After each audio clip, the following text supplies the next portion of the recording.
वंदे मातरम सभी स्टूडेंट को जय हिंद में लेके आ चुका हूँ थर्ड शिफ्ट के आज के पूछे गए 3 नंबर शिफ्ट वाले, जो कि आपके 5 बजे 5:30 बजे शिफ्ट खत्म हुई। इसके क्वेश्चन आपके सामने आ चुके हैं, जो क्वेश्चन आज के बच्चों ने बताए हैं।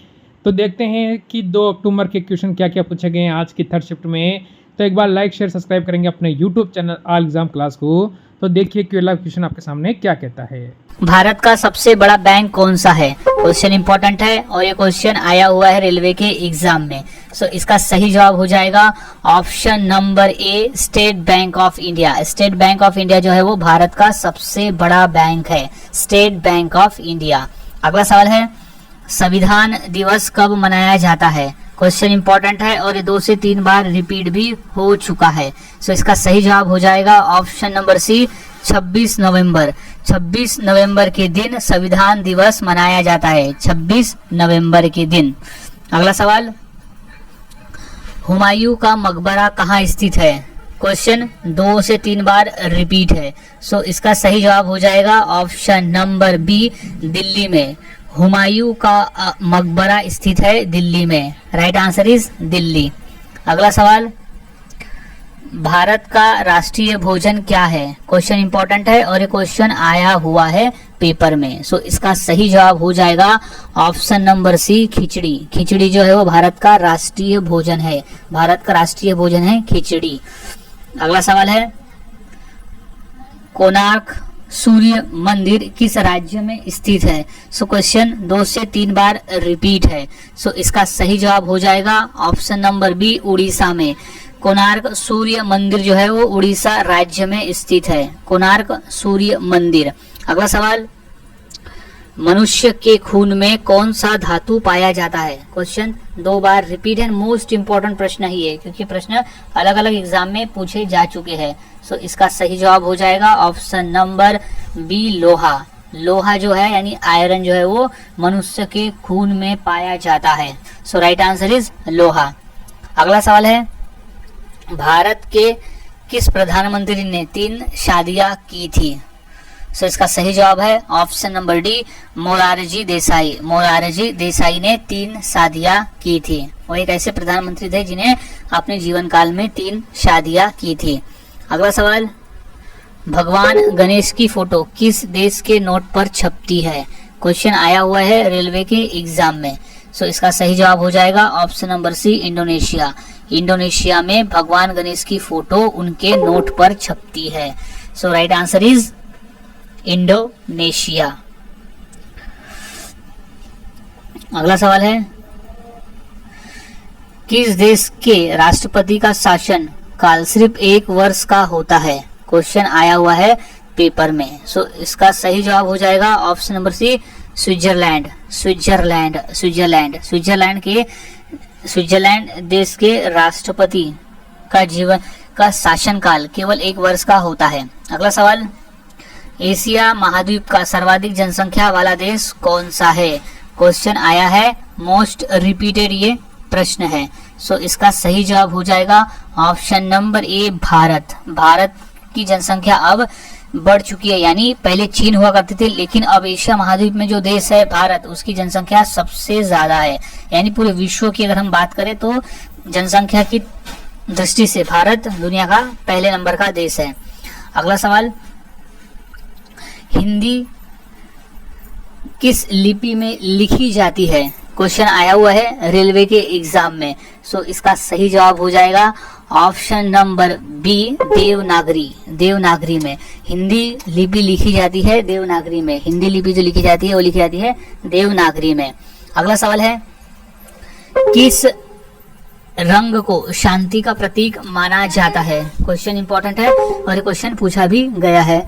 सो इसका सही जवाब है डी, सफेद रंग को। सफेद रंग को, सफेद रंग को किस रंग को शांति का प्रतीक माना जाता है? तो सफेद रंग को माना जाता है। अगला सवाल है,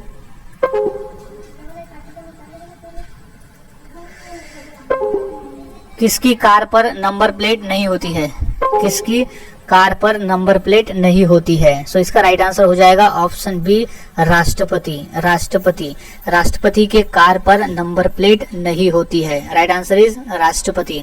अगला सवाल है, भारत के किस राज्य को चीनी का कटोरा कहा जाता है? ये क्वेश्चन आया हुआ है शिक्षक भर्ती के एग्जाम में। सो इसका राइट आंसर हो जाएगा ऑप्शन नंबर सी, उत्तर प्रदेश। उत्तर प्रदेश को चीनी का कटोरा कहा जाता है। Right answer is Uttar Pradesh. अगला सवाल, सबसे अधिक चाय का उत्पादन किस देश में होता है? क्वेश्चन आया हुआ है रेलवे के एग्जाम में। सो इसका सही जवाब हो जाएगा ऑप्शन नंबर ए, चीन में। चीन जो है वो सबसे अधिक चाय का उत्पादन करने वाला देश है। अगला सवाल, भारत रत्न पुरस्कार पर कौन सी आकृति बनी होती है? सो इसका जो राइट आंसर हो जाएगा वो है ऑप्शन नंबर ए, सूर्य की। भारत रत्न पुरस्कार पर सूर्य की आकृति बनी होती है। मोस्ट इंपोर्टेंट प्रश्न है ये, क्योंकि प्रश्न 2 बार रिपीट है रेलवे के एग्जाम में। सो याद में रखें। अगला सवाल है, किस देश में सबसे कठोर कानून बनाया गया है? सो इसका राइट आंसर हो जाएगा ऑप्शन नंबर डी, सऊदी अरब। सऊदी अरब का जो कानून है वो सबसे कठोर कानून माना जाता है। अगला सवाल, कर्क रेखा भारत के कितने राज्यों से होकर गुजरती है? इंपॉर्टेंट प्रश्न है, यूपीएससी के पेपर में भी ये आया हुआ है, एसएससी में भी आया था और शिक्षक भर्ती के पेपर में भी ये क्वेश्चन आया हुआ है। सो मोस्ट इंपॉर्टेंट प्रश्न है ये। सो इसका जो राइट आंसर हो जाएगा वो है ऑप्शन सी, 8 राज्यों से। 8 राज्यों से कर्क रेखा भारत के 8 राज्यों से होकर गुजरती है। 8 राज्यों से होकर गुजरती है। सो राइट आंसर इज 8 राज्य। अगला सवाल है, भारत का राष्ट्रीय खेल कौन सा है? क्वेश्चन इंपॉर्टेंट है और ये क्वेश्चन पूछा भी जा चुका है। सो इसका जो सही जवाब हो जाएगा वो है option number C, hockey. Option number C है हॉकी। सो भारत का जो राष्ट्रीय खेल है वो है हॉकी, वो है हॉकी। अगला सवाल है, रॉयल इनफील्ड किस देश की कंपनी है? क्वेश्चन आया हुआ है रेलवे के एग्जाम में। सो इसका सही जवाब हो जाएगा option number B, Bharat. Option number B, Bharat. Royal Enfield Bharat देश की कंपनी है। Right answer Bharat. अगला सवाल, नगर निगम का अध्यक्ष कौन होता है? क्वेश्चन रिपीट है। सो इसका राइट आंसर हो जाएगा ऑप्शन नंबर डी, महापौर। महापौर। नगर निगम का अध्यक्ष होता है महापौर। महापौर। अगला सवाल है, मानव खून का पीएच मान कितना होता है? ये क्वेश्चन आया हुआ है एसएससी और रेलवे के एग्जाम में। सो इसका सही जवाब हो जाएगा ऑप्शन नंबर डी, 7.4। 7.4 मानव शरीर का जो ब्लड है उसका पीएच मान होता है 7.4। 7.4। अगला सवाल है, बुलंद दरवाजा कहाँ स्थित है? क्वेश्चन 2 बार रिपीट है। सो इसका सही जवाब हो जाएगा ऑप्शन नंबर सी, उत्तर प्रदेश। उत्तर प्रदेश में बुलंद दरवाजा स्थित है। उत्तर प्रदेश में बुलंद दरवाजा स्थित है उत्तर प्रदेश में। अगला सवाल, भगवान बुद्ध का जन्म कहाँ हुआ था? क्वेश्चन 2 बार पूछा जा चुका है। सो इसका जो राइट आंसर हो जाएगा वो है ऑप्शन नंबर बी, लुम्बिनी में। लुम्बिनी में। लुम्बिनी में भगवान बुद्ध का जन्म हुआ था, लुम्बिनी में। अगला सवाल, भाभा परमाणु अनुसंधान केंद्र कहाँ स्थित है?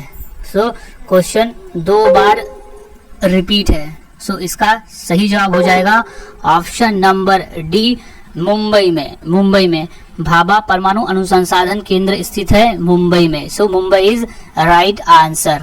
अगला सवाल, विश्व का सबसे बड़ा महाद्वीप कौन सा है? सो ये क्वेश्चन बेसिक है लेकिन ये क्वेश्चन रिपीट में भी पूछा जा चुका है। सो इसका सही जवाब हो जाएगा ऑप्शन नंबर ए, एशिया महाद्वीप। विश्व का सबसे बड़ा महाद्वीप है एशिया महाद्वीप। जितने भी महाद्वीप है उसमें से सबसे बड़ा जो है वो एशिया महाद्वीप है। अगला सवाल, वेदों में सबसे पुराना वेद कौन सा है? क्वेश्चन रिपीट है। सो इसका राइट आंसर हो जाएगा option number C, Rigveda. Rigveda जो है वो वेदों में सबसे पुराना वेद है। ऋग्वेद जो है वो वेदों में सबसे पुराना वेद है। सो राइट आंसर। अगला सवाल, भारत में ईस्ट इंडिया कंपनी ने अपना पहला कारखाना कहाँ खोला था? सो ये क्वेश्चन रिपीट है। सो ये क्वेश्चन का आंसर हो जाएगा ऑप्शन नंबर सी, सूरत में। सूरत में भारत में ईस्ट इंडिया कंपनी ने अपना जो पहला कारखाना है वो सूरत में खोला था, जो कि गुजरात में स्थित है, जो कि गुजरात में है। सो राइट आंसर इज सूरत। अगला सवाल है, राज्यसभा के सदस्य के लिए न्यूनतम आयु कितनी होनी चाहिए? सो क्वेश्चन इंपॉर्टेंट है और ये आया हुआ है। सो इसका सही जवाब है ऑप्शन नंबर सी, 30 वर्ष। मिनिमम 30 वर्ष तो होनी ही चाहिए। राज्यसभा के सदस्य के लिए अगर न्यूनतम आयु तो 30 वर्ष होनी ही चाहिए, 30 वर्ष होनी ही चाहिए। अगला सवाल, लोकसभा के सदस्य के लिए न्यूनतम आयु क्या है? क्वेश्चन आया हुआ है और ये क्वेश्चन बेसिक है, जो कि रेलवे में 2 बार और एसएससी के पेपर में भी आया हुआ है। सो इसका सही जवाब हो जाएगा ऑप्शन नंबर ए, 25 वर्ष।